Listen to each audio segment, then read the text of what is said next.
I'm excited to welcome you to another episode of Mindset Growth Podcast. I have my co-host Heather here with me today, and we are going to have Marvin Miller on. And this is somebody that I'm excited to speak to, Heather. I have never met him, but we've had a few conversations. Really? And I've just followed his story a little bit on social media. However, I have met two of his sons through circumstances over the years. Of course you have. And so that's kind of interesting. And it was interesting how I met all three of them in different settings and finally pieced it all back together when I was on the phone with him. And were they all in different states? No, I believe they're all from Ohio. Okay. I met the one, I guess, in Iowa. Met the other one randomly at a coffee shop. Yes. When I was meeting with clients. You have a tendency to do that. So I evidently talk to people. It is a very popular coffee shop, apparently. I'm at different coffee shops almost every time I go to Ohio. They have a lot of them. Illinois is your playground, it seems like. It is. For that's always the same one. That particular coffee shop. Yes, that's always the same one. Thing that intrigues me with Marvin is just the transformation that I've seen he has made physically and how he's taken control of his life. So it's exciting for me to hear about what he's going to share with us, how that process was and what it was that drove him to that breaking point to make those changes. So I know you've had a little more interaction with him than I have. What are some things that interest you? He is so well written. I had him I asked for a little bit of information on his story, and I was just blown away by, first, how well he writes. I wondered if he has written a book or is working on a book. I don't know the answer to that. But also just the stages in his life, how hard he has tried to overcome his circumstances, and just the focus that he has and has made it happen at. And we're not talking about, in his 20s making this happen. The older we get, the harder it is to do this. And he's made this transformation, and now he's helping others. And I think it's wonderful. Absolutely. With that, I'm going to welcome Marvin Miller to the Mindset Growth Podcast. Heather here, my co-host, is here with us. And good morning, Marvin. Hey, Heather, good to hear your voice. How are you? I'm great. How are you today? Doing well, thank you. I'm in Florida, so what's not to like? Oh, geez, you lucky. We just got some fresh snow last night. A lot of places have, even as far south as Amarillo, Texas, I saw. Huh. So just for an introduction, Marvin, why don't you go ahead and just kind of give us a little bit of an introduction about yourself and what's brought you to this point in life, I guess. Certainly. Well, I'm from Ohio, and I grew up in Ohio, spent all of my life there except for 4 years when I was a teenager. Our family lived in South Carolina, and but we live in Holmes County, the Amish capital of the world, basically. We live in the country near Walnut Creek, and we have married to Janice, and we have 4 sons and 12 grandchildren. I'm 67 years old now, and I have to say, I feel like 40.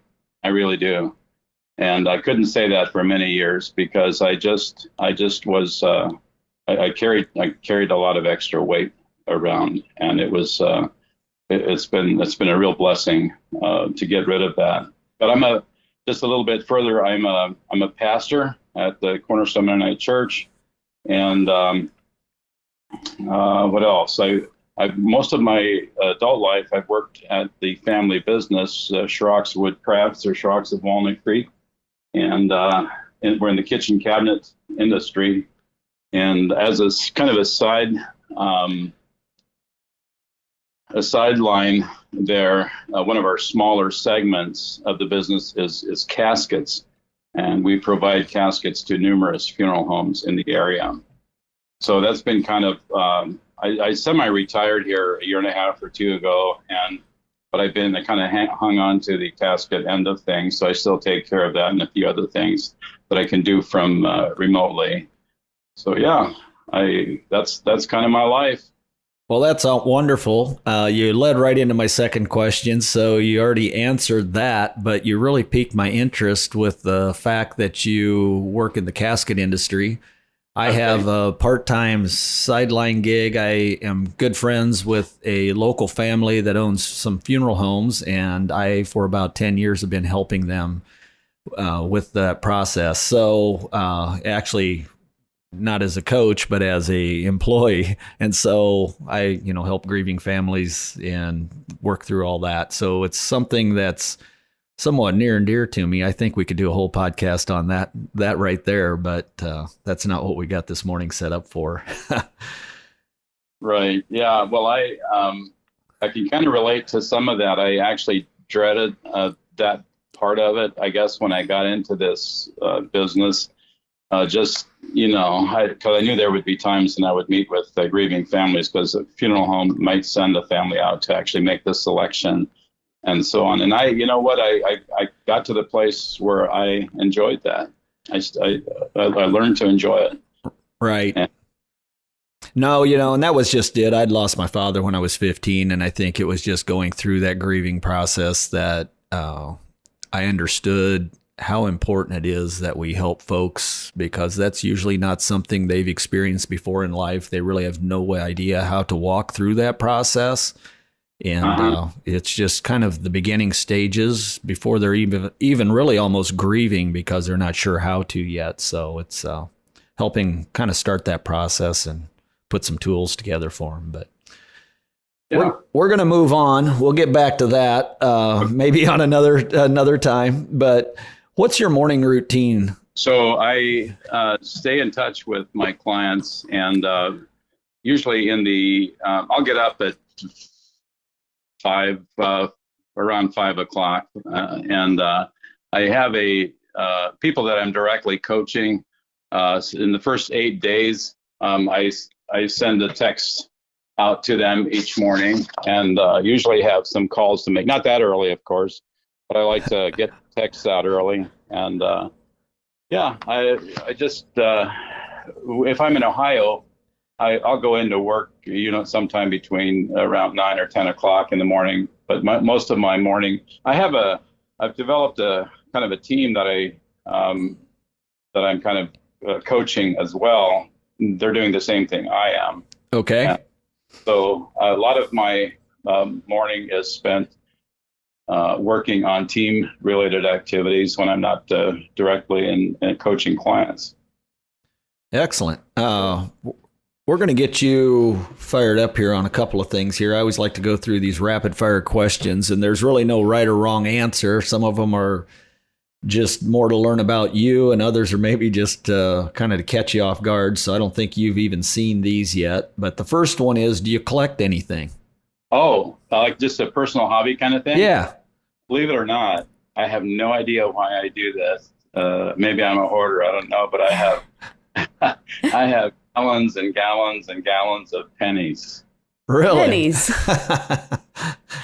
Do you categorize them according to age and things like that, or just toss them in a bucket? And I've done it for years and years, and it's stupid. I know.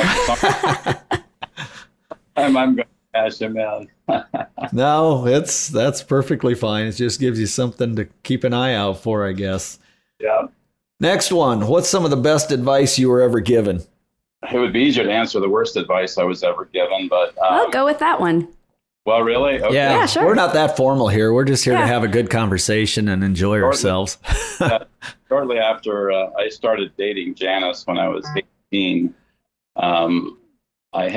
he's no longer living, but one of the pastors from the church I was at the time wanted to meet with me, so I went down to his house.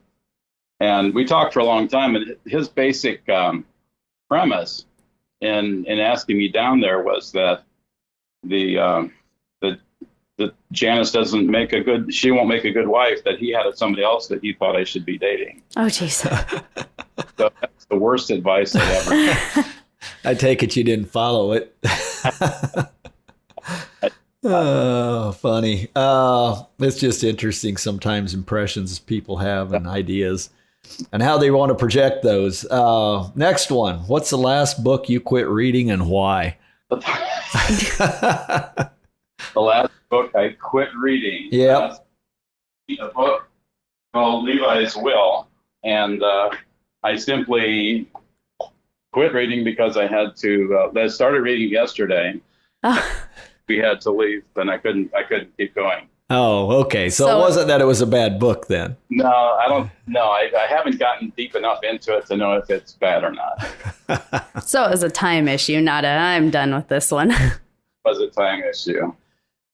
What's the dumbest way you've ever been injured? Oh boy, that's actually kind of easy. When I was about 11 years old, I was helping my dad out in the field. We were building a fence, and two of the posts were out of alignment with the others. They were like set back, if you know what I mean. And we had a barbed wire run from end to end, and it was really tight. And these two posts, it wasn't reaching. Well, my dad wanted me to go to the one post and push in on it, and while he attached the barb to the other post. Fine. Well, he said, "I'll tell you when you can let go." And I watched him, and I thought I knew when to let go. Well, he wasn't far enough along, and it snapped back out. And I have to this day a scar on my right forearm from my elbow to my wrist. And it's pretty wide. Wow. I get asked about it a lot, but that's probably the dumbest way I got injured. I hopped in our pickup truck. We were probably, we were maybe an eighth of a mile away from the house. I hung my right arm out over the open window and drove to the house. My sister bandaged it up. We should have gone to the doctor. I bet you don't let her live that one down, do you? Nope. All right, we're going to move on. And I just, we know that weight has been a struggle for you for decades, and you'd tried many different, say, fad diets. And can you talk a little bit about what your breaking point was? Yes, I can. I would come up to what I thought were breaking points, and yet it's just really hard to start a brand new lifestyle. And what really, some years ago, probably 10, 12 years ago, I was on an airplane, and the lady next to me was very obese, and she didn't even try to fasten her seatbelt. She just asked the flight attendant for an extension. And to me, that was like, I thought that would feel really, really horrible to need to ask for an extension to your seatbelt. And I kind of promised myself at that point that I'd never get there. With my yo-yo history, I did get there. I got there in 2019, and I was on an airplane, and I declared that seatbelt was shorter than most. But anyway, didn't reach. There was nothing. I tried everything. I thought, well, maybe it's stuck somewhere. Maybe if I really push myself back into the back, I can get it. There's nothing I could do to get it to reach. Mm-hmm. So I had to ask the flight attendant for a seatbelt extension. And I was really, really angry about that situation. I was angry at the airlines. I was angry at the seatbelt manufacturer and the engineer that designed it and everything. And I fumed on that flight, and finally zeroed in on myself, and that I am the reason that I have this problem, and I'm the only one that can do anything about it. Anger is a great fire starter, if you will. Yeah. That's interesting. I always feel like and I coach, obviously, business owners, but we end up a lot dealing with, I talk about, we do business and mental strength coaching, because so much of it really comes back to our minds and our processes and how, things we do day to day. And there's just sometimes you run into a person, they want the result, but they don't want to put the work in, I guess. And it just takes a certain breaking point sometimes for that to happen. I know you took the help of a health coach. What was it about him that made you want to start that journey under his guidance? So I didn't know him at all. but I knew someone who had success under his tutelage, and it was exactly the success that I wanted. This guy had lost over 100 pounds, and that I knew I needed to do that. And so I called the guy up and met with him. I messed around after that first initial meeting. I just messed around for a whole year before I actually got on program, mulling it over, and I might have tried another thing or two in between. I'm not even sure anymore. But yeah, it wasn't anything about him specifically that made me go to him, but I just knew that he was the source. Okay. And it's worked out great. And how long into the program before you realized it was different than other ones you had done? Almost from day one, because I'd done another program, which I won't name, that provided food that I ate. And it was, I just couldn't eat that stuff anymore. I think I pitched it finally, but the food that I got on this program is good. It tastes good. And when I saw I remember the day that, well, you set short goals. You set like maybe a 20-pound goal, and then a 50-pound goal, 75-pound goal, et cetera. But when it really became real to me that, hey, now I've got something that is the real deal. That's when I got under 223 pounds.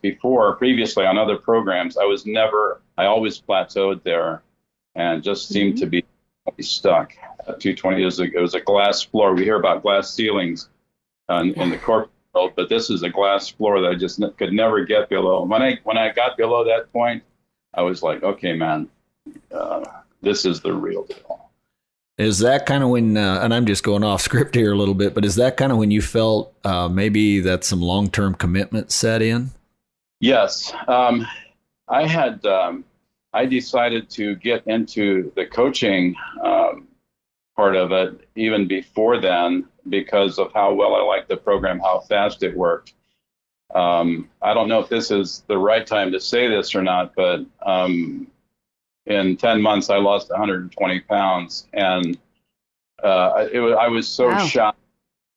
I was so shocked at the speed that it's possible to walk back decades of weight gain, in that short amount of time.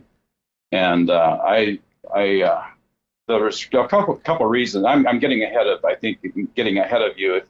No, go right ahead. We're just having conversation here, and there's really not. If we try to stay too organized, sometimes it really gets messed up. So no, we just want it from the heart. Talk about it. A couple of reasons that made me get into this. One was I was really, really sold on the program. I knew I was getting the nutrition that I needed, and it was working so incredibly well and quickly. And the other thing was that I was worried that I wouldn't be able to maintain once I got to goal, and if I didn't, make it my focus and start helping other people. And so that's why I did that. And that honestly, you have an 80% better chance of reaching and maintaining your goal if you start helping other people do the same thing. And I've found that, it's one of the best choices I've ever made. Well, getting on program was one of my better choices, and then starting to help other people was was really just another kind of it's what's I can confidently say that I'm never going to be like morbidly obese again because of this program and because of the accountability it brings when you're helping other people. And that's the word that kept running through my head when you were talking about moving forward, staying with the program once you started coaching. That's kind of your accountability team, lead by example, right? Correct. Yeah. That's right. And I know this question isn't really in there, and I'm reading ahead a little bit, but I'd be interested if you're open to sharing it. And I don't know how much you want to share, like what type of program or a little bit what goes into it. I know we're going to transition a little bit more into what you do as a coach, but I'm interested in it just because obviously I believe to have a balanced life, everyone should pay attention to their health and what they put in their body. So it's just even something I've focused on a lot more in the last 6 months. So we have my business is called Team Marvin Health Plans, and We have numerous plans. We have plans for teen boys, teen girls. We have plans for the 5-in-1 plan is the one that I start most people on simply because they're in that category. They're no longer teens, and they're not in their geriatric years necessarily. And that has you eating 6 times a day. You eat within the first hour that you're up, and you eat every 2.5 to 3 hours after that. 5 of those times, you're going to be eating food that's sent to you. And one time, the 6th time, is what we call a lean and green meal that you provide yourself. Either you make it yourself or you eat out. It's very easy to find food in restaurants. I give every client, I send them a dining out guide. It's 67 pages of restaurants and what you might order in these restaurants that would work well on plan. So we have plans for mothers. We will not do the plan for pregnant ladies. It just doesn't work. You can't. Yeah, we're not allowed to do that. And so that's really kind of the only category. We have plans for seniors. We have plans for people with thyroid issues, with gout, for diabetic people. There's almost an endless list of plans, and we have to. So we can't just say, we can't make like general statements and say your plan is so and so, because I start out with a phone call. A lot of people will say, well, just send me something. No, I don't start out like that. I start out by a phone call, and I ask you some questions because I need to zero in on the program that best fits your profile. So, and I know this is the case, I've heard it from others, but I'm guessing then you've clearly seen results where people maybe were diabetic and through diet they were able to stop some of the medications and things that they were doing or treatment. I mean, have you seen that, or what? There's one case in particular that comes to mind. I've helped numerous diabetic people, and their numbers always come down because the nutrition you get balances your blood sugar. And but this one gentleman is a businessman that was so successful in getting his blood sugar numbers down that he said, hey, here's my credit card. If you have people that can't afford this program and need it, I'll pay for it. Wow. Yes. That's impactful. That is impactful. That's amazing. Go ahead. I still have his credit card. I one person that he's sponsoring it currently at the moment, but there's been several. That is amazing. I guess the other question I have, I know you talk a lot about diet. Do you guys fit some exercise into this program as well, or is it just primarily diet? We ask people not to attempt exercise for the first 30 days on program. One of the habits of health that we talk about on program is a healthy motion. And for some people, that might just be walking. I mean, I have a senior lady on program that she's clearly, because of her weight and age, she's not able to do exercising. And she just does some motion in bed before she gets up in the morning. And that works for her. And for other people, I walk. I've walked hundreds of miles since I'm in Florida here, and did the same thing last year. Love walking. I love trails and seeing things and places and stuff. And so walking, I had a partial knee replacement a couple of years back. And so running is not a good option for me, but certainly can walk. Well, that's just a good habit I try to encourage younger folks to get into anyway, and especially business owners, because it seems like something about and this is, I can't give you the, I guess I can't give you the reasons why, but I just feel like, or scientific reasons why I should say, but I feel like a lot of exercise also helps with clarity in the mind, and it just kind of helps bring focus and stabilization into sometimes when you're working in a business environment and things like that. So there's multiple benefits to it. I have to believe, before I move on to the next one, you probably see a lot of even some mental health changes in folks as they go through this process. Is that correct? Yeah. Healthy body is like the number one. Healthy mind is number two. And we you don't absolutely have to get the books when you get on program, but the doctor that designed the program, that authored the program, also authored a couple books, and in there's a lot of healthy mind. There's a lot of reading if you want to improve your mental, your thinking, etc. Because a lot of us, we just have wrong notions about food and about a relationship to food, and a lot of things actually in just our regular day-to-day relationships and stuff. There's a lot of unhealthy thinking happening, and so that is a very important part of this. That's interesting that you bring that up. A lot of our thought processes, and I don't know if you guys get into this, but I know it happens with food, it happens with different things, but there's a lot of things that can happen to people when they're children, I think, that affects some other result down the road in their life. And a lot of it has to do just maybe some traumatic experiences. And not all of them. I know not all of them, but they find comfort in different ways and different things. And it may not even be food. It may just even be taking out aggression on other people, or, who knows? It can be a lot of different things. But exactly. How did working with a coach motivate you differently? Well, it's been 2 years, I guess, since I got on program. But being contacted, or knowing that he's got an expectation of me contacting him on a weekly basis, there's accountability there, and there's we know what the expectations are. I have a client in one of the Western states who said that just knowing that she's going to hear from Marvin on Monday morning kept her in line on Sunday, when all the good around and stuff.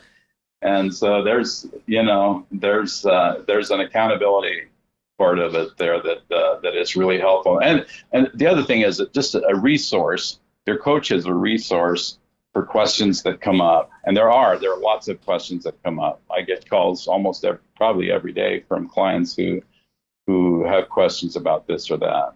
Sure. I think a resource is so important because we have so many different things thrown at us daily on a new diet that we can jump onto, or this new piece of advice like, no carbs after 3:00, or I'm only going to eat meat. So I think that you being there for your clients is so important, to be able to say, well, listen, we got to look at your body type, and this is our goal. This is what we need to stick to. Maybe steer people away or in a different direction. Mm-hmm. Correct.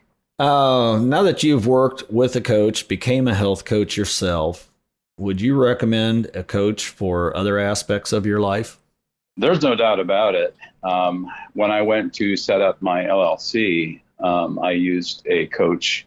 I'll tell you what, you can muddle your way through it. I probably could have got on the Secretary of State's website and muddled my way through it, but I never met this guy. But on the phone, he was $1 million to me. I mean, he told me how to do every step, and it was just so easy. And coaching is, if you are a coach, it's fun. If you need a coach, it's amazing to have that resource. Well, as a coach and having a coach, I can tell you from my experience, being a coach is one of the most rewarding things you can do. I mean, it's just the transformation that you see in folks. I mean, it's just everything. Absolutely. So that's interesting. And, one thing I think culturally that's so very different, and I'd like your opinion on this because, and I'm not trying to be rude about age, but I know you're a little bit older than I am. Mm-hmm. But I grew up in an era, where grandma came out of the Depression era, and, I was instructed, you get a job, you work there all your life, don't ever change, don't do anything different, kind of what happens in life, just having a job and never being fired, you're lucky. And I'm not that type of person. I'm very entrepreneurial and visionary, so I've never really, I've always tried to move up as I moved forward. But one of the things that I realized looking back now and helping other folks, when I was in my 20s, I didn't have resources available to me. We didn't have internet and things like that. And at 21 years old, I just didn't know what self-help was. I didn't know who Zig Ziglar was, Stephen Covey, any of those that were available at that time. Today, there's so much more information and things coming through. And just like every generation, I'm sure yours was the same. Each generation hears they're going to be the demise of our, as life as we know it. But I look at these millennials and younger even than those now coming up. I think the one thing that's interesting is they have grown up with so much technology and information in front of them that they're much quicker to take on a coach and try to maybe accomplish what may take 10 years to try to do it the right way and get some advice and do it in 5. Is that kind of been your experience with this? Are you seeing that some of the younger folks are actually really open-minded to outside support? I don't know that I've ever just sat down and considered that, but it makes sense to me what you're saying. Yeah, I was very much a go it alone kind of guy, and there's I don't know if this is a good example or not, but I know guys my age that can absolutely despise a GPS because they're not going to have some lady's voice telling them where to. No. But I love GPS, and I don't care if it's a guy's voice or a girl's voice, but if I need directions to somewhere, it's wonderful to have that. And it's a coach, right? That's the job of a coach. Your GPS is a coach. Parenting is a coach. Pastoring is a coach. There's so many areas that we need coaching in our lives. No, that's such a great statement. And I agree with you too. I think when I realized that I didn't want, and there was probably a time I would have been one of those saying you don't need GPS. I use it probably almost every day now. Mm-hmm. But once you start to open your mind up and realize how great this world and the resources in it are, you start to have different perspectives maybe. And so it's, to me, I'll take help anywhere I can get it. So I know you're having great success on your journey as a health coach. Tell us about that. Tell us a little bit about, we've heard bits and pieces about that. I'm just curious about, how long do these relationships last? Is this a 6-month program, 3-month, 2-year? Are there different levels? What's a little bit of this process?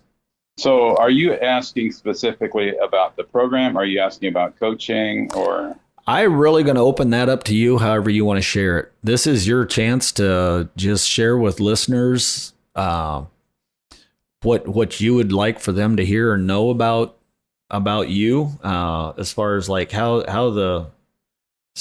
you're having success as a health coach. And I'm not sure I'm asking a specific question here. Yeah. So when you ask the question, how long is the program? I take that. I expect to be a health coach the rest of my life. I love it. Even at my age, like I said, I feel like I'm 40, and I wish I was 40 because I wish I was where I am now, and I was 40 years old. But can't change that. But I have no intention of quitting this in any near future. Of course, that's up to the Lord, I guess, how long He lets me live. But the program, it all depends. I've had, take for example, I had a young mother who had 3 babies, and as many mothers experience, they gain a little bit each time. And she was very determined to get back to her pre-baby 1 weight. And kudos to her. She did everything that she could to reach that. She got to within 10 pounds. And she called me and said, I absolutely cannot lose another ounce. I've done everything that I know how to do to lose this weight. Can your program help me? And I said, let's try it. I think we can. So we got her on program. And in the first month, in 30 days, she had lost those 10 pounds. And she obviously ecstatic. Well, so there's one case. Another case is a guy that I'm currently talking to, probably weighs, several hundred pounds. I'd hate to guess. Well, he's not going to do it in 30 days. He's not going to do it in a year. I've heard of people losing 150 pounds in 6 months. That's crazy. That's not crazy, but that's unbelievable almost. But people like that probably need to be on program for 2 years or more. But even then, if you think about it, being able to walk all that back in 2 years is almost unbelievable as well. Let me ask a question real quick before you go on too far. So back to that lady that lost 10 pounds. Mm-hmm. Is that the type of thing you do just a shorter program and then she can revert back to old habits and maintain it? Or what's that process look like to? Yeah, that's a great question, actually. So, and that varies. I get this question all the time. Once I get off program, can I go back to eating like I was? And my stock answer is, sure, if you want to look like you did before. And right. So a large part of this program is educational. That's why I want people to get the books if possible, because it's a reference that you can use the rest of your life to maintain. But once you reach goal, we have a 6-week transition program that we like for you to do, where we start to bring in other, regular foods, and we phase completely off of the program. And then you're on your own. And whether or not you gain some of it back, that's entirely up to you. It's almost impossible to not gain a few pounds back, at least, because that's just, I'm going to deal with, I'm an easy weight gainer. So I know I'm going to deal with this the rest of my life. I have friends, a friend I just talked to the other day who weighs 97 pounds. She can do just what she wants, and she just can't gain a pound. I've got friends my age back in Ohio that are like that. So our bodies are really, really different from each other. So it varies a lot, but you can, if the habits that got you to where you are, if you don't change those habits, you're gonna get back to where you were. I don't know if in your coaching business, Gary, that if you talk about structural tension or not, but I'm looking at a structural tension chart, and you can make your own. If you have put a box on the bottom end of a sheet of paper and write in there your current reality. That might be that you're $50,000 in debt, and the box at the top of the page says you're out of debt, and put some steps in between there, what it's going to take to get from point A to point B. And of course, my focus is on weight. Maybe my current reality is 250 pounds, and my goal or vision is to be at 170. So there are steps to take. Well, if you go through the work to get there and do that, and don't stay in a healthy mind, healthy body situation, it's pretty easy to turn that arrow upside down, and you go back to what had been your current reality. So there's no magic pill. There's no thing that you can switch off to stop, to go back to eating everything that you want or see, and be able to maintain your health that you worked hard to achieve. So that becomes, and that's what I like about this program, because it's got that, I mentioned it earlier, that component, that education component, and that's what's going to help you the rest of your life to stay healthy. So you do have folks that probably somewhat follow this diet for the rest of their lives, for the most part. So I have one of my first clients, a guy about my age, and he did well. And he said, and I'm doing this myself, and I have a few more clients that are doing this. They're ordering something, they're off a program, but they're still ordering like every month. they're ordering like some bars, for example, because bars is one of the many, many items that we offer. And I've found that if I keep a box of bars in my desk at work, when the other guys are eating donuts, I'll have a bar with my coffee. And so there's a good reason to do that, because I know what I'm getting nutritionally, from that bar, where I see all these other guys that are, getting overhangs, if you know what I mean. Yep. From donuts that me. Getting the old sugar load. What are some things that you'd like for listeners to know? I mean, is there anything else you'd like to share a little bit about you, or maybe even where they can find you? I mean, I'm willing to share my number, my phone number. I have a Facebook page too, Marvin J. Miller. I want to open a Facebook page, but for my business, but I haven't done it yet. I'm really, really close to doing that.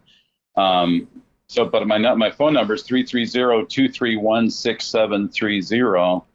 And And I'd be happy to take calls, texts, reach out to me on Facebook Messenger.